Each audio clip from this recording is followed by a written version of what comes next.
నమస్తే welcome to rhythm Telugu. Sankranti సందర్భంగా తెలుగు నాట భారీ సినిమాలు విడుదలయ్యాయి.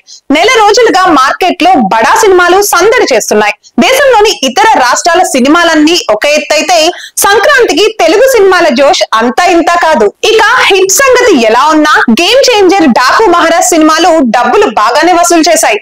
ఇక సంక్రాంతికి వస్తున్నాం సినిమా అయితే హిట్ టాక్ తో పాటు కలెక్షన్స్ కూడా కుమ్మేసింది. అంతకు ముందు రిలీజ్ అయిన పుష్ప 2 మూవీ 1000 కోట్లకు పైగా సంపాదించింది. అందులో సగం హీరో అల్లు అర్జున్, దర్శకుడు సుకుమార్, హీరోయిన్లకు దక్కుతుంది అని టాక్. నిర్మాతలు పోటీ పడి ప్రెస్ మీట్లు పెట్టేసి అంతొచ్చేసింది ఇంతొచ్చేసింది అని డబ్బా కొట్టేశారు. ఒకసారి మనం కూడా చూద్దాం. ఇప్పుడు ఇంప్రూవ్ అవుతుంది. దాన్ని బట్టి చూస్తే ఆల్రెడీ 500 crore గ్రాస్ రీచ్ అయిపోయింది. అండ్ ఇట్ ఈస్ ఇంకా ఎంత పెద్దదవుద్దో మా ఊహకే అందట్లేదు. ఈ సినిమా డెఫినెట్గా ఇది ఎక్కడికో వెళ్ళిపోద్ది. మేమైతే అసలుకి జడ్జ్ చేయలేకపోతున్నాం, ఎక్కడ ఆగవచ్చు అనేది కూడా చెప్పలేకపోతున్నాం. చాలా చాలా థ్యాంక్స్. ఇక ఇవన్నీ రికార్డ్ చేసుకున్నాక తాపీగా income tax officers sudden entry ఇచ్చారు.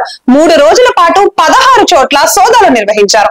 భారీ సినిమాల్లో ఇన్వాల్వ్ అయిన వారందరి ఇళ్లకు వచ్చేశారు. సంక్రాంతికి వస్తున్నాం అంటూ టీంలతో సహా దిగిపోయారు. 55 టీంలతో సినీ నిర్మాతలు, డైరెక్టర్ల ఇళ్లను జల్లెడ పట్టేశారు. బ్యాక్గ్రౌండ్ మ్యూజిక్ లేకుండా నిశ్శబ్దంగా ఇల్లు ఆఫీసులు దులిపేశారు. ఒకసారి ఆ విజువల్స్ ఇప్పుడు చూద్దాం.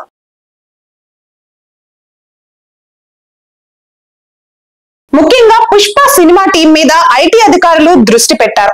భారతదేశంలోని అతిపెద్ద హిట్ గా సినిమా టీం ప్రచారం చేసుకుంటున్నారు. అందుచేత అతి పెద్ద మొత్తంలో ఆదాయ పన్ను లాగేసేందుకు ఐటీ అధికారులు ఫిక్స్ అయిపోయారు. ప్రభుత్వ యంత్రాంగాన్ని బాగా కామెడీ చేస్తున్నందుకు గాను ఆ కామెడీ మొత్తం చూపించేశారు. ఒకసారి చూద్దాం.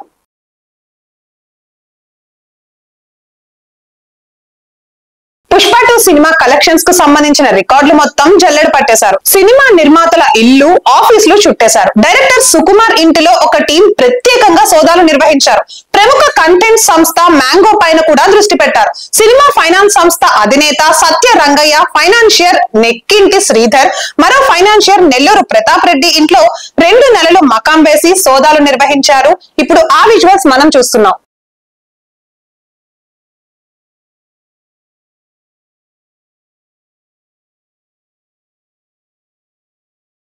ఇక ఈ ఐటీ సోదాలలో చాలా మంది దొరికేశారని చెప్తున్నారు. ఈ గండం నుండి బయట పడేందుకు గాను సినిమా ప్రముఖులు ప్రయత్నాలు చేస్తున్నారు. మరి ఈ సంక్రాంతి బొనాన్జా ఎలా ఉంటుందో త్వరలో తెలుస్తుంది. చూసారుగా, ఇవి ఈ రోజు సినిమాకి సంబంధించిన న్యూస్ ముచ్చట్లు. మళ్ళీ నెక్స్ట్ వీడియోలో కలుస్తాను. నమస్తే.